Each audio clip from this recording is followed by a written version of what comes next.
How to run your first meaningful meeting. It's all on you this time. The content, the direction, the introductions, even the way you look on the screen. If your head is small and you're down here and there's all this virtual room, move yourself forward. If your voice is kind of like this, or you're going up, or you're doing, be confident. Bring your confidence forward and speak and modulate your voice that it matches what you're doing in the meeting. If something is really passionate and important, bring your voice up. If it's something more quiet and thoughtful, turn it down. Ask questions and bring your voice up, but don't bring your voice up when you're making a declarative sentence. There's so many ways that you can learn how to bring that meaningful meaning forward. So first of all is some preparation. Preparation with your screen share, with your voice, with what you're wearing, your confidence, and then practice.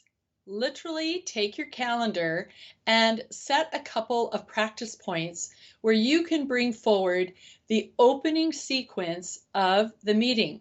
Think of it like a movie. If a movie has a great opening sequence, it keeps you on your toes and it keeps your attention. Well, that's your job when you're leading a meaningful meeting.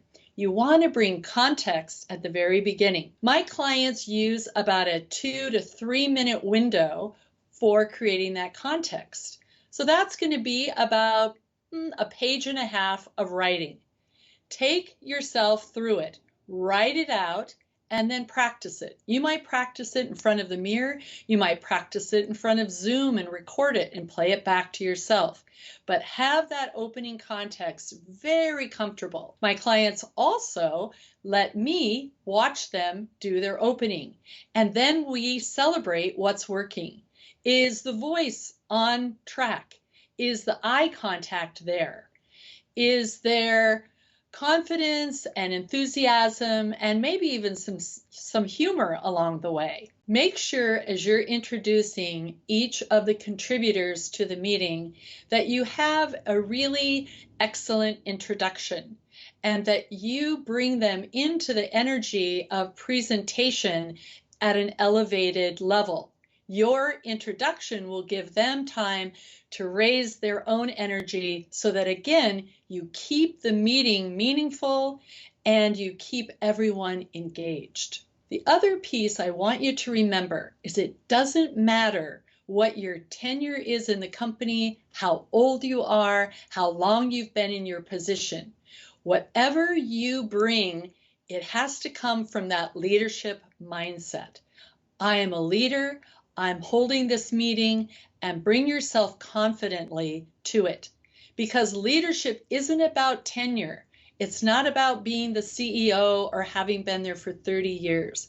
It's about being willing to be vulnerable, to bring yourself powerfully and empower others. That's leadership. Now, you're keeping your energy up. You're bringing other people into the mix. And now you're getting close to the end of the meeting.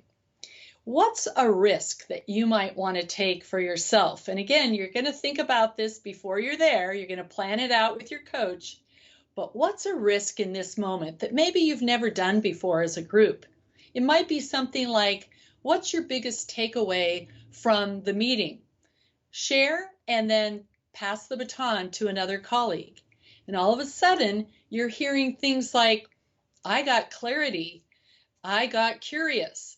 I have a pal. I've got a collaborator now on this big project that I thought I wasn't going to be able to hit the deadline. And so you are getting people's voices together, and now you're bringing the meeting to a close. You as the leader now want to bring in a skill I call weaving. You are weaving in the threads of what went on in the meeting, and rather than try to do everything, what are the key themes? What did we learn about ourselves in this meeting? that we're having trouble hitting our deadlines, we need more collaboration, and we got it. If that's the biggest takeaway that's going to take you out of that meeting and expand your performance and productivity, then leave it at that one theme. Don't try to fit it all in. Get the big rocks and bring it forward and see what happens. This is the way you will have a meaningful meeting, and just like my clients who get feedback from the CEOs to their colleagues and peers, that their meetings make a difference.